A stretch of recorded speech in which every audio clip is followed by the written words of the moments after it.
பைரவா வாழ்க்கை பசுமையாகட்டும். ஓம் ஸ்ரீ சொர்ண பைரவாய் நமக.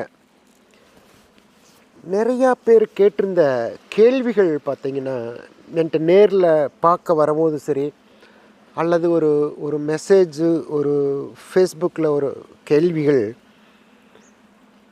என் தந்தை மறைஞ்சிட்டாங்க, என் தந்தையினுடைய படத்தை பூஜ் ரூமில் வைக்கலாமா?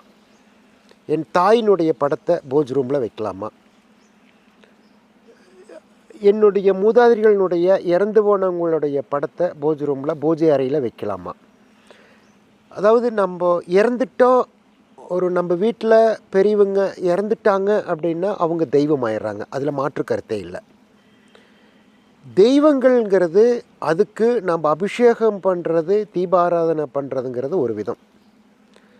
இறந்து போனவங்களுடைய படத்தை நம்ம பூஜை அறையில் வைத்தால், ஒரு உதாரணங்கள், நம்மளுடைய தந்தை தவறிட்டாங்க, நம்மளுடைய தந்தையினுடைய படத்தை பூஜ் ரூமில் வச்சோம்னா, ஒவ்வொரு நிகழ்வுகள் நம்ம பூஜ் ரூமுக்குள்ளே போகிற போது தந்தையினுடைய எண்ணங்கள் நம்ம பிரதிபலிச்சுக்கிட்டே இருக்கும்.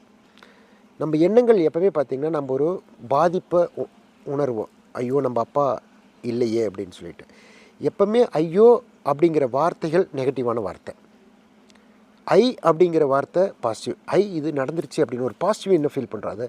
பூஜை அறையில் நம்ம தெய்வத்தை வச்சு வழிபடுறதா சிறப்பு முறை.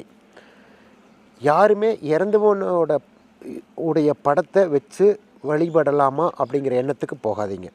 தெய்வத்தை வச்சு வழிபாடு பண்ணி தீபாரத்தனை காமிங்க, பூஜைகள் பண்ணுங்கள், மிகப்பெரிய ஒரு சக்தியாக உணர்வீங்க. இயற்கையாகவே நமக்கு எண்ணங்களை நமக்கு மாற்றத்தை உருவாக்கக்கூடியதாக நம்ம இறந்தவங்களுடைய படம். எப்பவுமே ஒரு குழந்தை ஒரு தகப்பன் இல்லை அப்படின்னு ஒரு சின்ன குழந்தைக்கு நமக்கு அப்பா இல்லையே அப்படிங்கிற ஒரு ஏக்கம் வரும் பார்த்திங்களா. அந்த ஏக்கத்தை யாருக்கா இருந்தாலும் அந்த ஏக்கத்தை கொடுத்துரும். அதனால தான் நம்ம இறந்தவங்களுடைய படத்தை நாம் பூஜை அறையில் வைக்கக்கூடாது. தெய்வத்தினுடைய படத்தை வச்சு வழிபாடு பண்ணுங்கள், கண்டிப்பாக உங்களுக்கு பெரிய சக்தியை கொடுக்கும். இது விளக்கமே இவ்வளோ தான். வேண்டாங்கிறதுக்கு தான் இவ்வளோ உதாரணங்கள் சொல்லி முடிக்கிறேன். ஓம் பைரவாய நமக.